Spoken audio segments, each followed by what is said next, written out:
إن الحمد لله نحمده ونستعينه ونؤمن به ونتوكل عليه ونعوذ بالله من شرور أنفسنا ومن سيئات أعمالنا من يهده الله فلا مضل له ومن يضلله فلا هادي له ونشهد أن لا إله إلا الله وحده لا شريك له ونشهد أن محمدًا عبده ورسوله أرسله بالحق بشيرا ونذيرا وداعيا إلى الله بإذنه وسراجا منيرا أما بعد فقد قال الله سبحانه وتعالى في القرآن العظيم بعد بسم الله الرحمن الرحيم يا أيها الذين آمنوا اتقوا الله ولتنظر نفس ما قدمت لغد واتقوا الله إن الله خبير بما تعملون وقال النبي صلى الله عليه وسلم اغتنم خمسا قبل خمس شبابك قبل هرمك وصحتك قبل سقمك وحياتك قبل موتك إلى آخر الحديث. صدق الله مولانا العظيم وصدق رسوله الكريم ونحن على ذلك بالشاهدين والشاكرين الحمد لله. புகழனைத்தும் ஏக வல்லோனாகிய அல்லாஹ் ஒருவனுக்கே உரித்தாகட்டுமாக. சாந்தியும் சமாதானமும் எம்பெருமானார் கண்மணி நாயகம் ரசூலே கரீம் ஸல்லல்லாஹு அலைஹி வஸல்லம் அன்னவர்கள் மீதும் இன்னும் அன்னாரை வலுவாத தழுவாத பின்பற்றிய சத்திய உத்தம சஹாபாக்கள் மீதும் தாபிஈன்கள் மீதும் தபா தாபிஈன்கள் மீதும் நாதாக்கள் மீதும் ஷுஹதாக்கள் மீதும் நல்லடியார்கள் மீதும் குறிப்பாக இங்கு யாரெல்லாம் அமர்ந்திருக்கிறீர்களோ உம்மீதும் எம்மீதும் என்றென்றும் நின்று நிலவட்டுமாக என்று கூறி என் உரையை ஆரம்பம் செய்கிறேன். அஸ்ஸலாமு அலைக்கும் வரஹ்மத்துல்லாஹி வபரகாத்துஹு. கண்ணியத்திற்குரிய அல்லாஹ்வின் நல்லடியார்களே, அல்லாஹ் தஆலா இந்த முழு உலகத்திலும் இந்த முழு உலகத்தையும் உலகத்தில் உள்ள அத்தனை பொருட்களையும் ஒரு மனித கூட்டத்திற்காகவும் எந்த மனிதர்கள் அல்லாஹ் விருப்பப்படுகிறார்களோ அந்த மனித கூட்டத்திற்காக அல்லாஹ் படைத்திருக்கிறான். கண்ணியத்திற்கும் பேர் மதிப்பிற்குரிய அல்லாஹ்வின் நல்லடியார்களே, யோசிக்க கடமைப்பட்டிருக்கிறோம். ஒரு மனிதன் அவனுக்கு தேவையான அத்தனை விஷயங்களும் செய்து கொடுக்கக்கூடிய எஜமானிற்கு அந்த தொழிலாளி எந்த அளவிற்கு உண்மையான நிலையிலே இருப்பார். ஒரு வேலை செய்யக்கூடிய வேலையாளிக்கு அந்த முதலாளி அத்தனை தேவைகளும் அந்த மனிதனுடைய தேவைகளை பூர்த்தி செய்யக்கூடிய அத்தனை தேவைகளும் செய்து கொடுக்கிறார் என்று சொன்னால் அந்த தொழிலாளி அந்த முதலாளிக்கு எந்த அளவிற்கு உண்மையான நிலைமையிலே இருப்பார். கண்ணியத்திற்கும் பெருமதிப்பிற்குரிய அல்லாஹ்வின் நல்லடியார்களே, வல்ல ரஹ்மான் இந்த முழு உலகத்தையும் உலகத்தில் உள்ள அத்தனை பொருட்களையும் அத்தனை விஷயத்தையும் யாருக்காக படைத்திருக்கிறான் என்று சொன்னால் இந்த மனிதன் வாழ வேண்டும் என்பதற்காக தான் படைத்திருக்கிறான். கண்ணியத்திற்குரிய அல்லாஹ்வின் நல்லடியார்களே, உலமாக்கள் கூறும் சமயத்திலே கூறுவார்கள், உலகத்திலே உள்ள வஸ்துக்கள் எல்லாம் மனிதர்களுக்காக அல்லாஹ் படைத்திருக்கிறான் என்பது உண்மையான ஒரு விஷயமாக இருந்தாலும் எந்த மனிதர்களுக்காக அல்லாஹ் படைத்திருக்கிறான் என்பதை யோசிக்க கடமைப்பட்டது. எந்த மனிதனுடைய உள்ளத்தில் ஈமான் இருக்கிறதோ, எந்த மனிதனுடைய உள்ளத்தில் ஈமான் இருக்கிறதோ, அல்லாஹ் மீது உண்டான நம்பிக்கை இருக்கிறதோ, அப்படிப்பட்ட மனிதர்களுக்காகவே இந்த உலகமும் உலகத்தில் உள்ள அத்தனை பொருட்களும் படைக்கப்பட்டது என்பதாக உலமாக்கள் கூறுவார்கள். கண்ணியத்திற்குரிய அல்லாஹ்வின் நல்லடியார்களே, அல்லாஹ் யாருக்காக படைத்திருக்கிறான்? நம்மிற்காக. எந்த மனிதர் அல்லாஹ்வை நம்பி இருக்கிறார்களோ அந்த மனிதர்களுக்காக இந்த உலகத்தை படைத்த ரப், அந்த மனிதன் அந்த அடியான் அந்த முதலாளிக்கு எந்த அளவிற்கு உண்மைத்துவமாக இருக்க வேண்டும் என்பதை யோசிக்க வேண்டும்.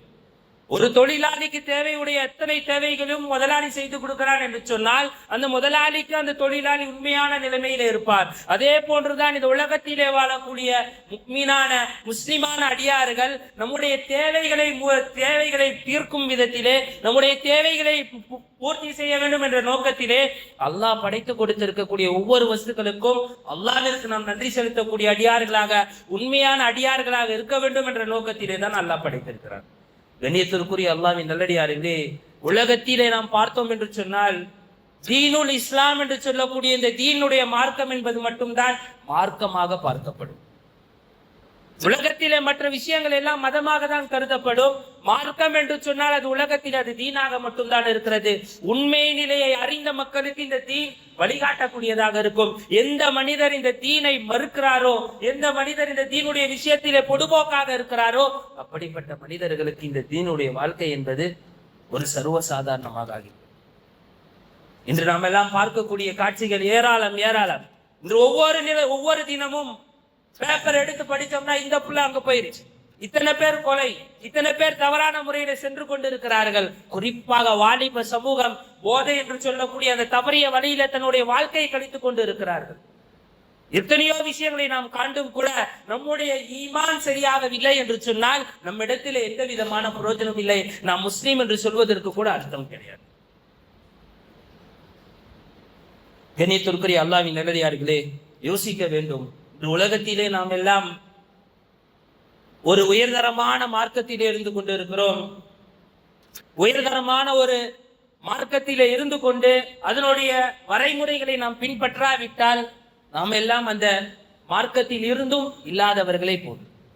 நபிகள் ஸல்லல்லாஹு அலைஹி வஸல்லம் அவர்கள் இதுதான் கூறுவார்கள், ஒரு மனிதன் மார்க்கத்தை அறிந்து 2 ரக்காய் தொழுவதை விட மார்க்கத்தை அறிந்து 2 ரக்காய் தொழுவதுதான் சிறந்தது. எதை விட 1000 ரக்காய்க்கு அவன் நின்று தொழுறான், அதை விட 2 ரக்காய் எல்லா விதமான முஸ்தஹபுகளையும் எல்லா விதமான சுன்னத்துகளையும் எல்லா விதமான வாஜிபுகளையும் அறிந்து எந்த மனிதர் தொழுகிறாரோ அவருடைய 1000 ரக்காயத்தை விட இந்த 2 ரக்காய் சிறந்தது என்பதாக நபி அவர்கள் கூறியிருக்கிறார்கள்.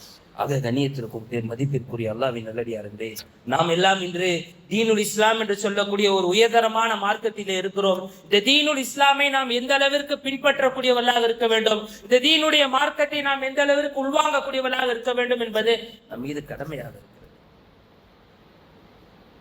கண்ணியத்திற்கும் பேர் மதிப்பிற்குரிய அல்லாஹ்வின் நல்லடியார்களே, இன்று உலகத்திலே ஒரு புறையோடி போன பழக்கம் என்னவாக இருக்கிறது என்று சொன்னால், முதலாவதாக நாம் முன்னுரிமை கொடுப்பது அது தீனாக இல்லாமல் துனியாவாக மாறிவிட்டது. ஒவ்வொரு பெரியார்களும் கூறக்கூடிய வார்த்தை, ஒவ்வொரு நடுத்தர வயதினர்களும் கூறக்கூடிய வார்த்தை என்னவென்று தெரியுமா? என்னுடைய கனவை, என்னுடைய மனைவியுடைய தேவைகளை நான் பூர்த்தி செய்து கொள்கிறேன், என்னுடைய பிள்ளைகளுடைய தேவையை நான் பூர்த்தி செய்து கொள்கிறேன், அதற்கு பிறகாக என்னுடைய கடமைகள் எல்லாம் நிறைவேற்றிய பிறகு நான் ஜுப்பா தொப்பி போட்டு தாடி வளர்த்துக்கிட்டு தஸ்பியை பிடிச்சி நான் பள்ளியில உட்காந்துக்கிறேன். ஜுப்பா தொப்பியை போட்டு தாடியை வச்சுட்டு நான் தஸ்பியை பிடிச்சிட்டு நான் பள்ளியிலேயே என்னுடைய காலத்தை கழிக்கிறேன். நீத்திற்கும் பேர் மதிப்பிற்குரிய அல்லாஹ்வின் நல்லடியார்களே, மௌத் உங்களுக்கு வயோதிகத்துலதான் வரும்னு உங்களுக்கு சொல்லப்பட்டு விட்டதா? மௌத் உங்களுக்கு வயோதிகத்துல வரும் என்பதா சொல்லப்பட்டதா? காலங்கள் பேசப்படுகிறது, ஹஜ்ரத்துகள் சொல்லல, ஆலிம்கள் சொல்லல, காலங்கள் பேசப்படுகிறது. சிறு சிறு பிள்ளைகள் மௌத்திலே மரணிக்கிறார்கள், சிறு சிறு பிள்ளைகள் விபத்திலே மரணித்துக் கொண்டு இருக்கிறார்கள். பிறந்த குழந்தைக்கு சர்க்கரை நோய் ஏற்பட்டு அந்த குழந்தை மரணிக்கக்கூடிய விஷயங்கள் எல்லாம் நாம் கண்முன்பாக காண்கிறோம். ஆனாலும் நம்முடைய நிலைமை, நம்முடைய சிந்தனை மாறுவது கிடையாது. என்னுடைய கடமைகள் எல்லாம் நான் நிறைவேற்றுகிறேன், என்னுடைய மனைவியுடைய கடமை நான் நிறைவேற்றி விடுகிறேன், என்னுடைய பிள்ளையுடைய கடமையை நான் நிறைவேற்றி விடுகிறேன், பிறகு நான் அல்லாஹ்விற்காக அவனுடைய கடமையை நான் நிறைவேற்றுகிறேன் என்பதாக வயோதிகத்திலே நான் தாடியை வைத்துக் கொண்டு ஜுப்பாவை அணிந்து கொண்டு தஸ்பியை பிடித்துக் கொண்டு 5 நேரம் தொழுதுட்டு நான் பள்ளியில் இருந்துக்கிறேன் என்பதாக நினைக்கக்கூடிய அந்த சிந்தனை இருக்கிறதே தவறானது. நினைக்கக்கூடிய அந்த சிந்தனை இருக்கிறதே தவறான சிந்தனையாக இருக்கிறது. கண்ணியத்திற்குரிய அல்லாஹ்வின் நல்லடியார்களே, அமல்களுக்கு காலங்கள் கிடையாது, அமல் செய்வதற்கு காலங்கள் கிடையாது. அமல்கள் என்று சொன்னாலே அது பள்ளியில செய்வதற்கு பெயராக அமல்கள் கிடையாது. எல்லா நிலைமைகளிலும் எல்லா நேரங்களிலும் அமல் செய்வதற்கு நமது தூதுவர், நமக்கு முன்னோடியாக இருந்த நபிகள் ஸல்லல்லாஹு அலைஹி வஸல்லம் அவர்கள் கற்றுத்தந்து சென்றிருக்கிறார்கள். வியாபாரம் செய்கிறீர்களா, ஹலாலான முறையில செய்யுங்கள், அதுவும் அமல் தான். வியாபாரம் ஹலாலான முறையில செய்கிறது இபாதத், அது அமலாக இருக்கிறது. வியாபாரத்தின் போது உங்களுக்கு சிறிது இடைவெளி கிடைக்கிறது, சிறிது நேரம் எந்த வியாபாரியும் வராமல் நீங்க உட்கார்ந்து இருக்கிறீர்கள், அந்த சமயத்தில் திக்ர் செய்யுங்கள். சுப்ஹானல்லாஹ், அல்லாஹு அக்பர், அல்ஹம்துலில்லாஹ் திக்ர் செய்யுங்கள், அது அமலில் இருக்கு. இன்னொரு பழக்கம் நம்முடைய உம்மத்திலே புறையோடி போன பழக்கம் என்னவென்றால், துவா என்று சொன்னால் கையேந்தி பள்ளியிலே முசல்லா விரிச்சி கேட்கப்படுவதற்கு தான் துவா என்பதாக நினைத்துக் கொண்டு இருக்கிறோம். கிடையவே கிடையாது. நம்முடைய மார்க்கம் அதை கூறவில்லை. மாறாக துவா எல்லா நேரத்திலும் ஏற்றுக்கொள்ளப்படும், எல்லா நேரத்திலும் கேட்கப்பட வேண்டிய விஷயம் தான் துவாவாக இருக்கிறது. துவா இரண்டு வகையாக இருக்கிறது. ஒரு துவா அன்றாட செய்யக்கூடிய துவா, சாப்பிடும் போது நாம் ஓதக்கூடிய துவா, தூங்கும் போது ஓதக்கூடிய துவா, கழிவறையில செல்லும் போது ஓதக்கூடிய துவா, பள்ளிக்குள் வரும் பொழுது ஓதக்கூடிய இது போன்ற துவாக்கள் ஒரு வகையாக இருந்தாலும் மற்றொரு துவா இருக்குது அல்லவா, அது நம்முடைய தேவைகளை கேட்கக்கூடிய துவா. இமாம் தொழுத பிறகு, அந்த ஜமாத் தொழுத பிறகு கேட்கப்படக்கூடிய துவா கிடையாது. நம்முடைய தேவை இமாமுக்கு தெரியுமா? எல்லா நேரங்களிலும் நம்முடைய துவாக்கள் ஏற்றுக்கொள்ளப்படும், எல்லா நேரங்களிலும் கேட்கலாம். கையேந்தி கேட்டாதான் துவானா? கிடையவே கிடையாது. மார்க்கம் அப்படி கூறவே கிடையாது. கையேந்தி கேட்பதற்கு பெயர் தான் துவாவா? கிடையாது. நபிகள் நாயகம் ஸல்லல்லாஹு அலைஹி வஸல்லம் அவர்கள் உலமாக்கள் கூறுகிறார்கள், நபிகள் நாயகம் ஸல்லல்லாஹு அலைஹி வஸல்லம் அவர்கள் இவ்வாறு கூறுவார்கள், எந்த மனிதனுக்கு அநீதம் இழைக்கப்படுதோ, எந்த மனிதனுக்கு அநீதம் இழைக்கப்படுதோ அந்த மனிதர் துவா செய்யல, அவர் மனதால நினைத்தாலே போதும், அல்லாஹ் அவருடைய துவாவை, அவருடைய நியத்தை ஏற்றுக்கொள்கிறான் என்பதாக சொல்லப்படுது. ஒரு மனிதன் தவறு செய்யல, ஆனா அவர் மீது தவறான விஷயங்கள் சுமத்தப்படுது. அந்த மனிதர், யா அல்லாஹ் நான் செய்யவே இல்லை யா அல்லாஹ், ஆனா இவர்கள் எல்லாம் என் மீது சுமையை சுமத்தி விட்டார்கள், இதனின் காரணமாக அவரை இவ்வாறு ஆக்கிவிடு என்பதாக அவர் மனதில் நினைத்தால் போதும், அல்லாஹ் எந்த ஒரு திரையின்றி அவருடைய துவாவை ஏற்றுக்கொள்கிறான் என்பதாக சொல்லப்படும். அப்ப கண்ணியத்திற்குரிய அல்லாஹ்வின் நல்லடியாருக்கு இதிலிருந்து உலமாக்கள் கூறக்கூடிய விஷயம், துவா என்பது கையேந்தி கேட்கப்படுவதற்கு துவா என்று சொல்லப்படும். நம்முடைய துவாக்கள், நம்முடைய சிந்தனைகள் துவாவை நோக்கி இருந்தது, நம்முடைய நியத்துகள் அல்லாஹ்விடத்திலே கேட்கக்கூடிய நோக்கத்தில் இருந்தது என்று சொன்னால் அல்லாஹ் துவாவாக இருக்கிறது. அது கண்ணியத்திற்குரிய அல்லாஹ்வின் நல்லடியாருக்கு இன்று நம்முடைய மார்க்கம் எல்லாம் நமக்கு சுமைகளாக காட்டப்பட்டு விட்டது, அமல்கள் எல்லாம் பெரும் பெரும் சுமைகளாக நமக்கு காட்டப்பட்டு விட்டதனுடைய வெளிப்பாடுதான் நம் இபாதத்தின் பக்கமாக இந்த மனிதர்களும் லைக்கப்படுவது கிடையாது. இன்று இபாதத்தின் பக்கமாக எந்த மனிதர்களும் லைக்கப்படுவது கிடையாது. இபாதத் என்று சொன்னால் அது பள்ளியில தான்ப்பா போய் தொழணும், பள்ளியில தான்ப்பா உட்காந்து திக்ர் செய்யணும், பள்ளியில தான்ப்பா எல்லா விதமான அமல்களும் செய்யணும், பள்ளியை விட்டு எந்த அமல்களும் செய்யக்கூடாது என்பதாக நம்முடைய சிந்தனைகள் எல்லாம் சிதைக்கப்பட்டு விட்டது.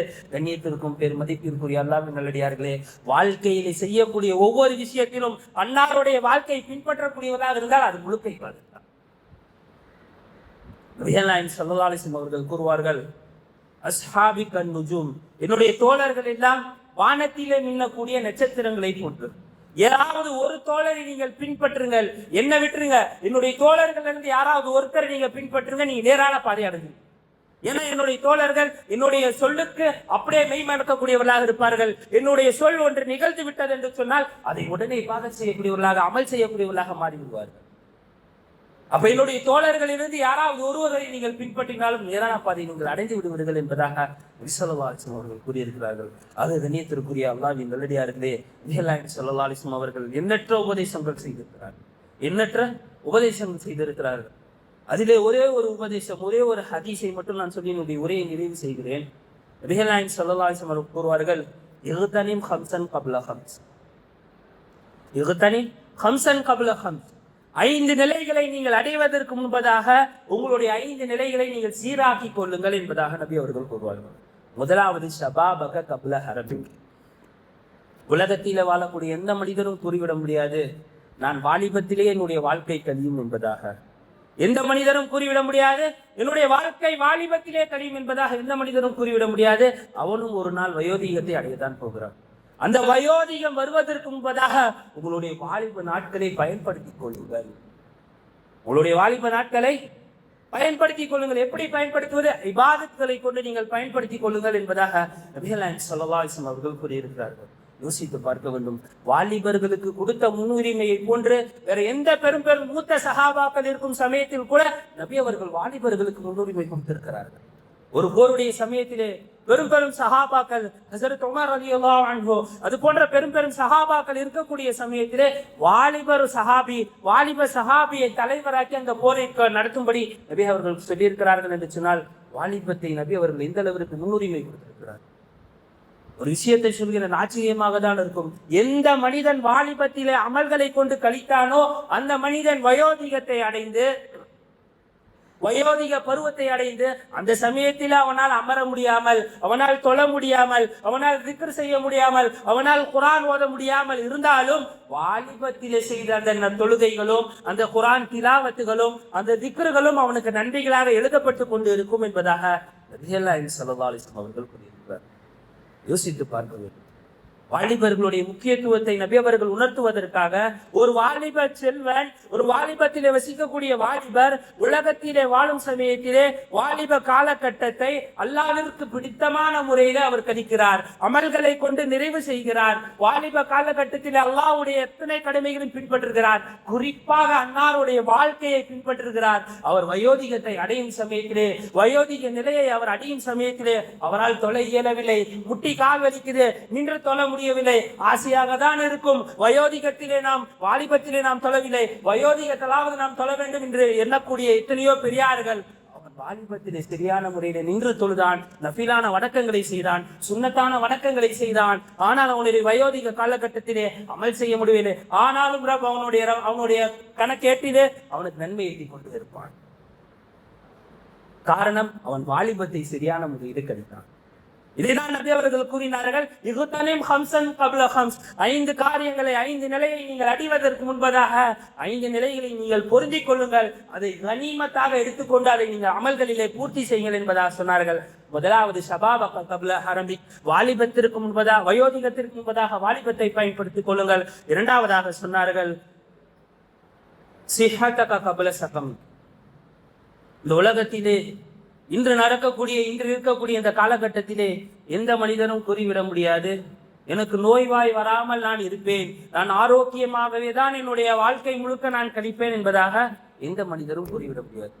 ஒரு காலம் இருந்துச்சு, நம்பிக்கையோடு சொல்லக்கூடிய காலம் இருந்துச்சு, எந்த நோய் எனக்கு வராதுப்பா, நான் ஆரோக்கியமான முறையில இருப்பேன்ப்பான்னு.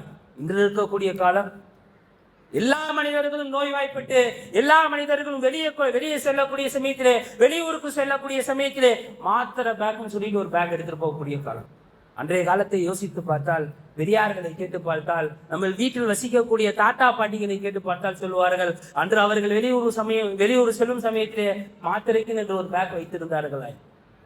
இணைத்திருக்குரிய அல்லாஹ்வின் நல்லடியார்களே, அன்னாருடைய வாழ்க்கை எதுவெல்லாம் பேசும் என்று சொன்னால், கியாமத் வரை வரக்கூடிய அத்தனை விஷயங்களும் அன்னாருடைய வாழ்க்கை நமக்கு கற்பித்தது. அன்னார் யோசித்தார்களா? நோய்வாய் வருவதற்கு முன்பதாக உங்கள் ஆரோக்கியத்தை பயன்படுத்திக் கொள்ளுங்கள் என்று சொன்னால், அன்னாருடைய காலத்திலே கிட்டத்தட்ட 1448 ஆண்டுகள் ஆகிவிட்டது. அன்னார் 1448 ஆண்டுகளுக்கு முன்பதாக சொல்லிவிட்டார்கள், நீங்கள் நோய்வாய்ப்படுவதற்கு முன்பதாக உங்களுடைய ஆரோக்கியமான நிலையை நீங்கள் பயன்படுத்திக் கொள்ளுங்கள். யோசித்து பார்க்க வேண்டும். இந்த ஆரோக்கியமான நிலையிலே நாம் எல்லாம் இருக்கிறோமா? அல்லாஹ்வுக்கு நன்றி செலுத்த வேண்டும். இந்த ஆரோக்கியம்தான் ஈமானிற்கு அடுத்த மிகப்பெரிய ஒரு நியாமத். நபிகள் ஸல்லல்லாஹு அலைஹி வஸல்லம் அவர்கள் கூறுவார்கள், உங்களுக்கு கொடுக்கப்பட்ட நியாமத்துகளிலேயே, அருட்கொடைகளிலே சிறந்தது முதலாவது ஈமான், இரண்டாவது உங்களுக்கு கொடுக்கப்பட்டு இருக்கக்கூடிய நியாமத் அருட்கொடை, அது ஆஃபியத்தாக இருக்கிறது, உடல் ஆரோக்கியமாக இருக்கிறது. இணைத்திருக்கிற அல்லாஹ்வின் நல்லடியார்களே, ஆரோக்கியமான காலகட்டத்திலே நாம் அல்லாஹ்வை அதிகமாக அமல் செய்யக்கூடியவர்களாக இருக்க வேண்டும். அதை தான் அன்னார் கூறியிருக்கிறார்கள். இன்று வயோதிகர்கள் எல்லாம் வருத்தப்படக்கூடிய ஒரு விஷயம் அதுதான். நான் நின்று தொழ வேண்டும் என்பதாக நான் ஆசைப்படுகிறேன், ஆனால் என்னால் முடியவில்லை, கால்கள் முழங்கால்கள் வலிக்கிறேன் என்பதாக. நான் குர்ஆன் பார்த்து ஓத வேண்டும் என்பதாக நான் ஆசைப்படுகிறேன், ஆனால் முடியவில்லை, என்னுடைய கண்கள் எல்லாம் மங்கலாகிவிட்டது. கண்ணியத்திற்குரிய அல்லாஹ்வின் நல்லடியார்களே, நாம் இருக்கக்கூடிய காலங்களிலே அல்லாஹ்வை அதிகமான முறையிலே நினைக்கக்கூடியவர்களாக, அதிகமான முறையிலே திக்ர் செய்யக்கூடியவர்களாக, அதிகமான முறையில் அல்லாஹ்வுடன் பேசக்கூடிய அடியார்களாக இருந்தோம் என்று சொன்னால், அல்லாஹ் உங்களுக்கு ஆரோக்கியத்தை மென்மேலும் அதிகப்படுத்துகிறார். ஆரோக்கியத்திற்காக நபி அவர்கள் காட்டி தந்த வழிமுறைகளிலே ஒரு வழிமுறை துஹா தொழுகை.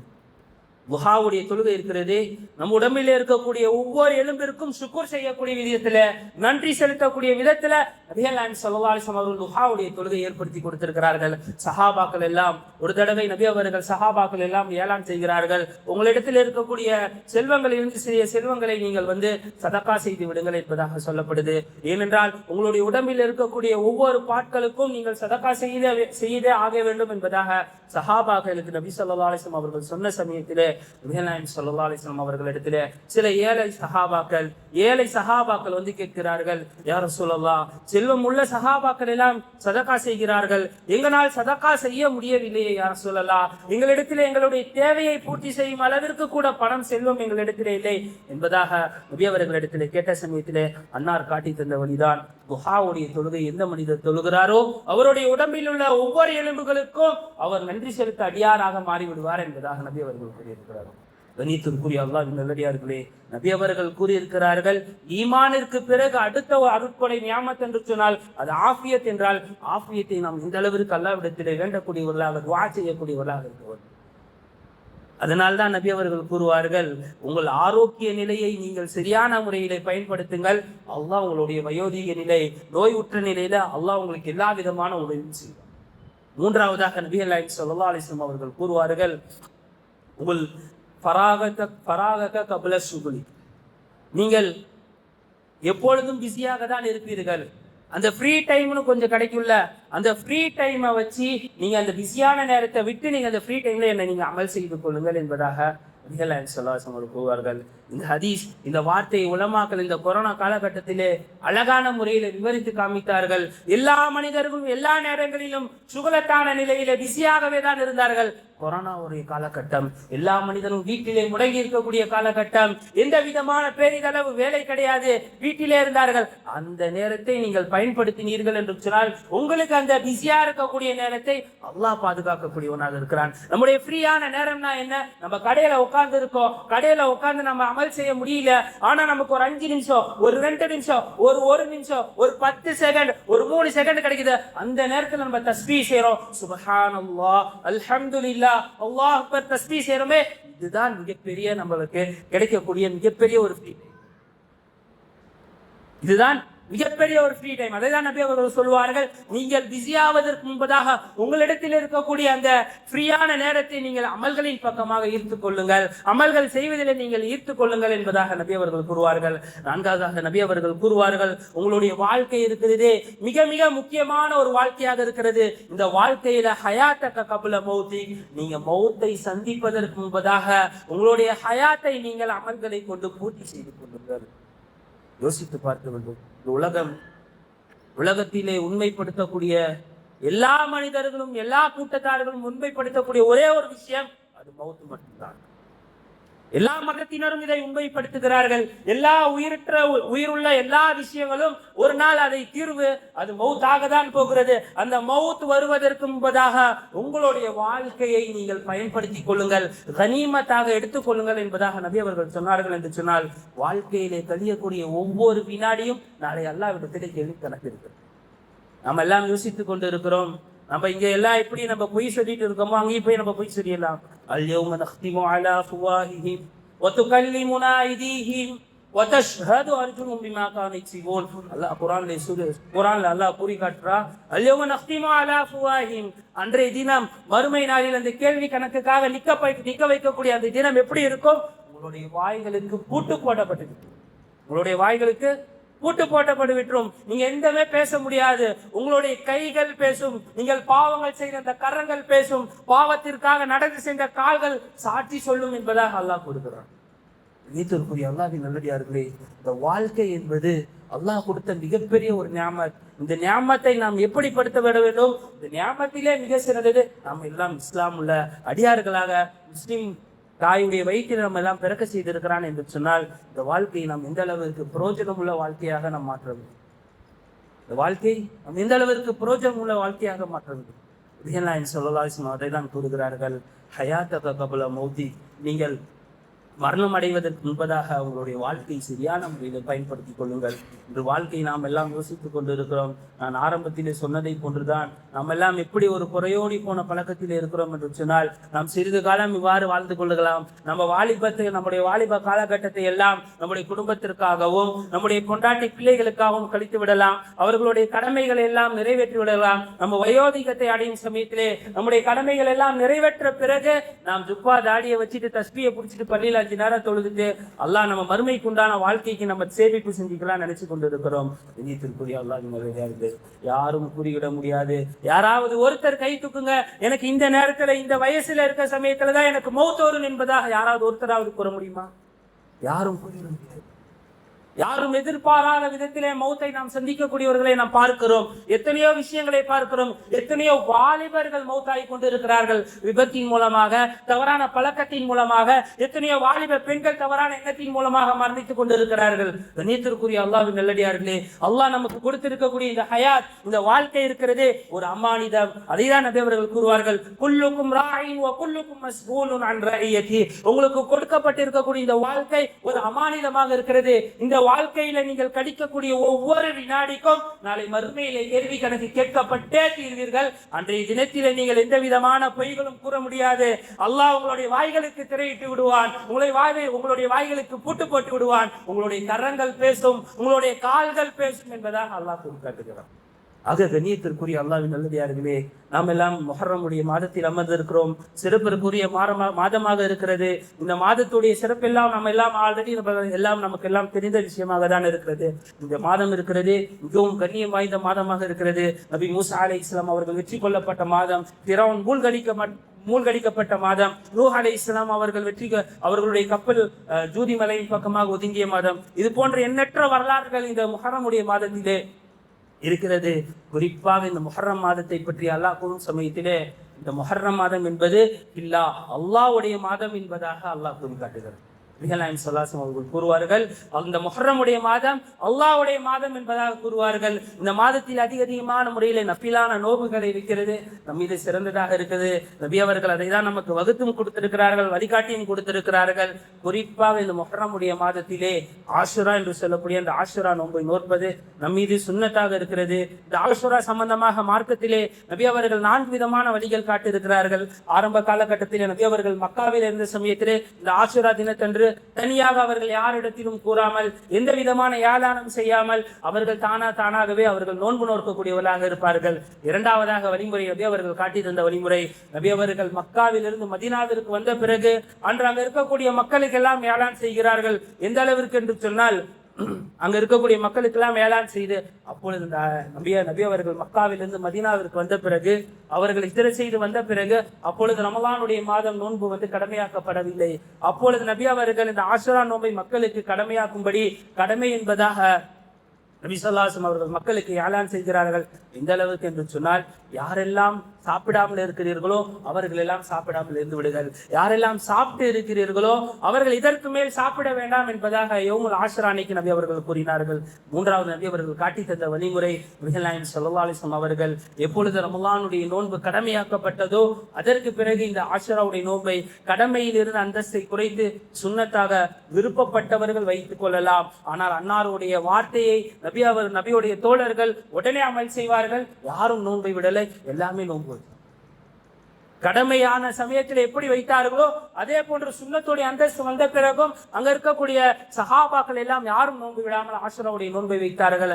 அதே போன்று நான்காவதாக நபிகள் நாயகம் ஸல்லல்லாஹு அலைஹி வஸல்லம் அவர்கள் மரணத்திற்கு 1 வருடத்திற்கு முன்பதாக அன்றைய வருட ஆஷுரா நோன்பு முடிந்த பிறகு நபி அவர்கள் இப்படி யோசித்தார்கள், ஆஷுராவுடைய தினத்திலே நாமும் ஒரு நோன்பு வைக்கிறோம், யூதர்களும் ஒரே ஒரு நோன்பு வைக்கிறார்கள், அவர்களுக்கு மாற்றமாக நாம் ஒரு நோன்பு வைப்பது பின்னால் வரக்கூடிய மக்கள்கள் அவர்களுடைய வழிமுறையை பின்பற்றிவிடக்கூடாது என்பதற்காக, அவர்களுக்கு மாற்றம் செய்ய வேண்டும் என்பதற்காக நான் அடுத்த வருடம் உயிருடன் இருந்தேன் என்று சொன்னால் நான் 9வது 10வது நோன்பையும் நான் வைப்பேன் என்பதாக 2 நோன்பை வைப்பதாக நபி அவர்கள் வாக்குறுதி கொடுத்தார்கள்.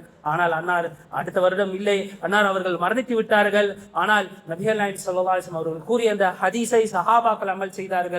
பிறை 9 பிறை 10 2 நாட்கள் சஹாபாக்கள் நோன்பு வைத்தார்கள். பிறை 9 வைக்க முடியவில்லை என்றால் 10 11 ஆகிய 2 நாட்கள் வைப்பது நம் மீது சுன்னத்தாக இருக்குது. இன்ஷா அல்லாஹ் நம்ம வாழக்கூடிய இந்த காலகட்டத்திலே வரக்கூடிய வியாழக்கிழமை 9வது பிறையும் வெள்ளிக்கிழமை 10வது பிறையுமாக இருக்குது. 2 நோன்பை முழுமையான முறையிலே சுன்னத் என்ற அடிப்படையில நாம் வைக்கிறதுக்கு முயற்சி செய்வது சஹாபாக்கள் அவர்கள் எந்த அளவிற்கு இந்த விஷயத்தில மும்பரமாக இருந்தார்கள் என்று சொன்னால், நம்ம வீட்டில் வளரக்கூடிய சிறு சிறு பிள்ளைகளுக்கு கூட இந்த ஆஷுராவுடைய நோன்பை பற்றி கூறி அதனுடைய சிறப்புகளை எடுத்துரைத்து அந்த சஹாபாக்கள் தன்னுடைய பிள்ளைகளையும் வைக்க ஏவி இருந்தார்கள். அதே போன்று நாமும் நம்முடைய குடும்பத்தார்களும் நம்ம வீட்டில் வசிக்கக்கூடிய பிள்ளைகளை கொண்டு நம்முடைய நோன்பு இந்த இந்த ஆஷ்ராவுடைய நோன்பை வைப்பதற்கு முயற்சி செய்வது. யாராவது வியாழக்கிழமை வைக்க முடியாவிட்டால் வெள்ளி மற்றும் சனி 2 நாட்கள், பிறை 10 பிறை 11 ஆகிய 2 நாட்களில் நோன்பு நோற்பதற்கு முயற்சி செய்யுங்கள். வல்ல ரஹ்மான் எல்லா விதமான அமல்களையும் ஏற்றுக்கொள்ளக்கூடிய அடியார்களாக நம்மை ஆக்கி அருள் புரிவானாக. நாளை சொர்க்கத்திலே வசிக்கக்கூடிய அடியார்களாக அல்லாஹ் நம் அனைவரையும் ஆக்கி அருள் புரிவானாக. சொர்க்கத்திலே ஒன்று சேர்ந்து அன்னாருடைய ஷஃபாஅத்தை பெறக்கூடிய அடியார்களாக அல்லாஹ் நம் அனைவரையும் ஆக்கி அருள் புரிவானாக என்று கூறி என் உரைக்கு திரையிடுகிறேன். வாஹிர் தஅவானா அல்ஹம்துலில்லாஹி ரப்பில் ஆலமீன்.